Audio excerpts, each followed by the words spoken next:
turere twose tugize hano muri Nord Kivu twahuriye hano kugira ngo bazane ibibazo byabo cyangwa se ibyo ibimaze kugerwaho kugira ngo bakorane inama n'abayobozi, aho hari Generale Makenga Sultani, hari Kodo Nanga n'abandi bayobozi bose bakorana n'aba guverineri hano kuva muri Nord Kivu. Mu by'ukuri bose bari bahari, abayobozi bose ba AFC nk'uko mubazi bari hano, aho bari kumwe n'abaturage hirya no hino, abacuruzi, abayobozi bandi bagiye bashyira mu turere tundi dutandukanye, haba abashefu b'amakartier n'abandi bose n'abagurumestre n'abandi bose bari bahari kugira ngo barebe aho umutekano ugeze mu by'ukuri hirya no hino, kandi bavuge ibyo bifuza mu by'ukuri kugeraho, n'ubundi babwira abayobozi aho batanze ibibazo bitandukanye abaturage bagenda bahura nabyo, cyangwa se ibyo bashaka kugeraho, no gushimira icyama muri rusange cya FCM23 aho bamaze bakora cyangwa se aho bagejeje bakora, aho abaturage baryama bagasinzira. Abenshi na benshi bagiye batanga témoignage bakavuga ati ahangaha dutuye turaryama tugasinzira, ariko mwongeyeho kino cyangwa se mudufashije kino, aho bagiye batanga ibibazo bitandukanye. Mu by'ukuri nka video ndibuze kubashirira kugira ngo muze kano karere aho yari yahuriye hano kugira ngo baganire n'abayobozi n'ubuyobozi bwabo, bumva ibibazo byabo, bagire n'ibyo bakemura mu by'ukuri, aho bakemuye byinshi n'ibibazo byose babashije kubisubiza. Ahasigaye mukurikirane video yacu twabateguriye kugira ngo murebe ibirori ukuntu byari bimeze, cyangwa se inama y'uyu munsi uko yari yifashe hano kuri guverinora ya Nord Kivu.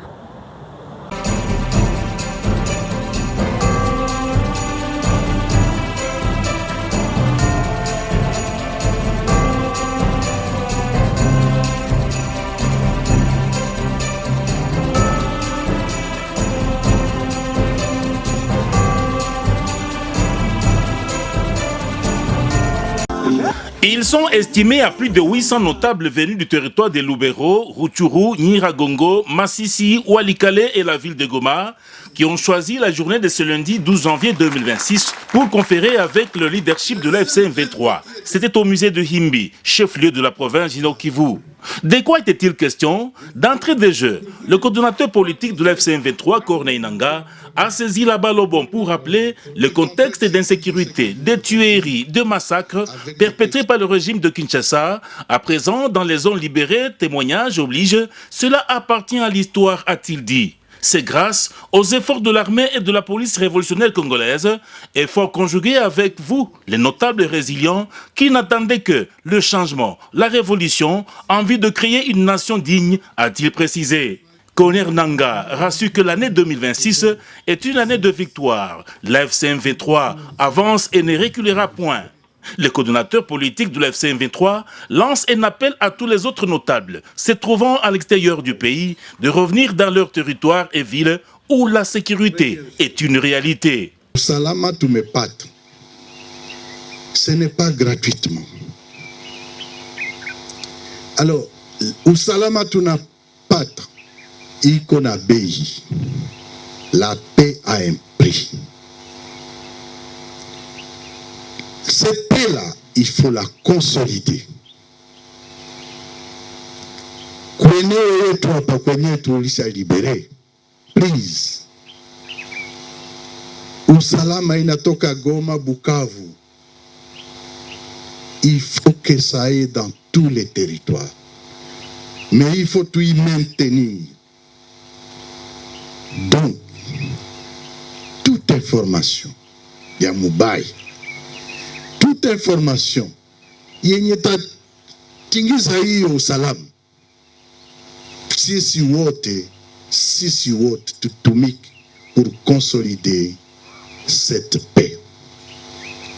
Fort de cette paix, il faut tupite kwa hiyo tunaita développement. Et c'est là que vient votre grand rôle. Congo itajengwa na sisi wenyewe.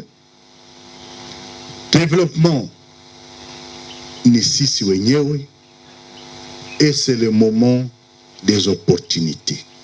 Le coordonnateur militaire de l'AFC M23 et chef d'état-major de l'armée révolutionnaire congolaise, le général-major Sultani Makenga, a pour sa part appelé la population au vivre ensemble. Le tribalisme, l'exclusion est une arme utilisée par Félix Tshisekedi pour diviser les Congolais, loin de reconstruire le pays, a-t-il martelé.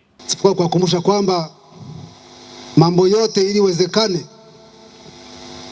ni kuanzia kusekirite ambayo inafaa muda mrefu hatuna, na leo sekirite haijakuja, lakini kidogo ambayo ipo umeweza kuleta support yenu, umeweza kuleta aporo yenu, ndio maana tunashukuru na tunaomba muendelee kusapoti ili tuweze kufikia kwa sekirite ya kweli. Raia wanahitaji sekirite, na baada ya sekirite ndio nchi inaweza kuendelea. Tunasema mwita wa vijana ndugu zetu ambao kwa vikundi vingali huko kidanganywa na Kisekedi, ili wajenge na sisi tukomboe nchi yetu. Wenye wako tayari wajiunge kwa jeshi letu, wenye wako tayari warudi kwa vijijini wafanye kazi zao, na tuendelee safari. Safari hii ya kuleta mabadiliko kwa nchi yetu, Corridor Politique amesema haitarudi nyuma. Imeanza na itaendelea hadi tuhakikishe nchi yetu imekombolewa, tuhakikishe Wakongomani wote wamekombolewa.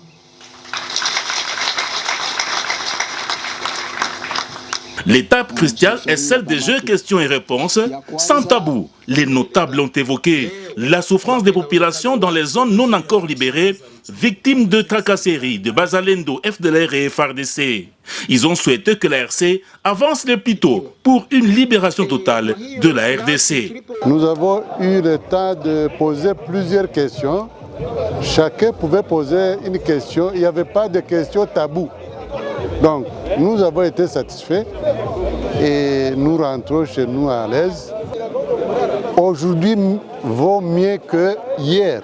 Sur le plan sécuritaire, j'ai dit. D'abord, nous leur disons merci d'avoir réuni toutes les couches possibles de la région du Nord Kivu. Et c'est une bonne chose. Et ce que je pourrais dire ou proposer, que ça ne soit pas pour la dernière fois. Il faut multiplier ce genre de rencontres de notables, de commerçants, de mamans, et toutes les couches confondues. Leo njoo vraiment anarevele vitu mingi.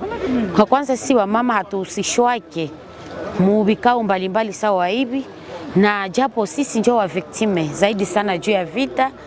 Sisi wa mama na watoto wetu njoo wa victime, lakini wakati wanaenda semea kitu ya kuleta amani au juu ya security hatuhusishwe si wa mama. Na tunashukuru sana chama ya AFC M23 kwa sababu tunaona mara mingi inafanya vikao mbalimbali na inaitisha kushe zote, na wakati wanaitisha kushe zote kila mtu anapana shida ya mwingine yake, sana sana materitoire maville. Wangu mimi imenijenga sana tofauti na gouvernement ambayo ilipita.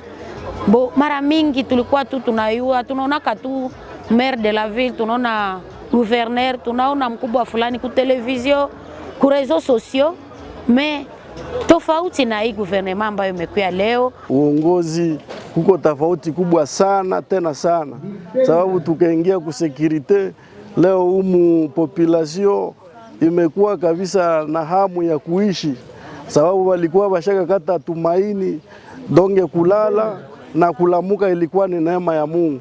Alafu kwa leo vraiment tuko tunalala na tuko na tumaini kama vutakucha. Une centaine de questions posées ont trouvé des réponses des intervenants sur place. Citons Corneille Nangaa, le général Sultani Makenga, autour d'eux, le gouverneur du Nord Kivu, Bahati Moussanga Erasto, et le cadre de la coordination de la FC M23. Les notables n'ont pas manqué à remercier la FC M23 pour la sécurité, chacun dans son village et ville. Cet échange s'inscrit dans la politique de proximité imprimée par la FC M23. Se rapprocher de notre population, c'est notre priorité, a renchéri le général Sultani Makenga. C'était avant d'ajouter que les portes de l'armée révolutionnaire congolaise sont ouvertes aux jeunes voulant intégrer l'ARC.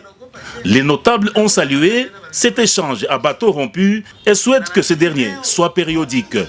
La réponse n'a pas tardé. Corneille Nangaa répond, ces échanges avec les notables seront réguliers. Nguko rero uko byari byifashe muri guverinoma ya Nord Kivu uyu munsi, aho abayobozi babonanye n'abayobozi n'ubundi b'uturere dutandukanye tugize hano muri Nord Kivu, aho bari kwiga mu nama y'umutekano mu by'ukuri, dore ko aricyo AFC M23 bashyize imbere. Mu by'ukuri umutekano, abaturage kugira ngo bababumbire umutekano, kandi umutekano waraje muri iyi minsi yose bamaze hano, bari kuyobora iyi migi yose. Mu by'ukuri rero abaturage bari benshi, abayobozi b'uturere dutandukanye aho bari baje, aho abayobozi ba AFC muri rusange murababona aho bari bavuze amagambo menshi, bavuze ati uko abaturage bameze hano muri uyu mujyi wa Goma n'ahandi hose twagiye tugera, mu by'ukuri aho bari bishwe n'ibitero bya hato na hato, umutekano utari uhari, abantu bapfaga buri munsi bibwa, abamama bakora violence, ariko ubu ngubu nyine bakaba bari kubyumva nk'amateka, aho yababwiye ati bizajya byumva nk'amateka kuko ntazasibanganya, kubera ko hari abantu benshi twagiye tuburira hano, ariko ntibizasubira kongera kandi kubaho ngo tubone umukongomani ari kwicwa azira ubusa cyangwa se azira uko yaremwe. Mu by'ukuri rero abayobozi baganirije abaturage, baganije abantu bari bahari ingeri zose, hariho abayobozi bakuriye uturere dutandukanye, hariho abashoramari, harimo abantu batandukanye hirya no hino baje kugira ngo bumve uko ibintu bihagaze, uko akarere gahagaze, bahanye n'ibibazo byabo hirya no hino bitandukanye. Bagiye baza bafite ibibazo, bagustangaga bari guhagurutsa abantu batanu, wenda akavuga ati Masisi hahagurukamo abantu 5 bafite ibibazo, Rucuro abandi 5, kugenda gutyo bagenda bakurikirana, niko bagiye babaza ibibazo abayobozi, kandi bagerageza kugenda babasubiza neza nk'uko babyifuzaga, aho abaturage bagendaga bashima bavuga ati turashima AFC M23 ku mutekano yagiye iduha hirya no hino, aho abaturage bava muri Masisi cyangwa se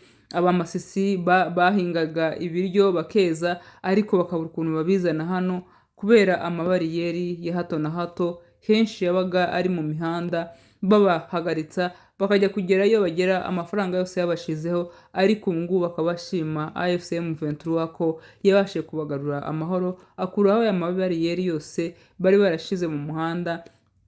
Ubu bakaba bagenda imihanda igendwa, bagahagarara ku bariyeri imwe, nabwo bakababaza ibyo bababaza, kandi bagasora nyine amafaranga makeya yo bakagombye gusora. Mu by'ukuri rero abantu bose bishimye kandi babajije ibibazo nk'uko babishakaga, aho babahaye freedom. Uyu munsi nibo bari babonye kugira ngo bicarane n'abayobozi bavuge buri kimwe cyose bashobora kuba bibaza cyangwa se bakeneye kumenya, aho umuyobozi mukuru mu by'ukuri generale wacu Sultan Makenga, aho yavuze amagambo akomeye, arababwira ati ndabashimiye mwese ko mwabashije kutwitaba, ko mwabashije kuza mukava hirya no hino kandi ahantu kure, mukaza kugira ngo dukore inama turebe uko uturere tugiye duhagaze, kandi ibyo turi kugeraho byose, kuba nta bazarendo bari hano, kuba nta bantu bakicibwa amatelefone ku manywa cyangwa se bagipfa buri munsi, nuko mwatwemereye kandi mukatuyoboka, mukaba mubana natwe mu mutekano, mukaba mutworohereza kugira ngo tubashe kubarindira umutekano.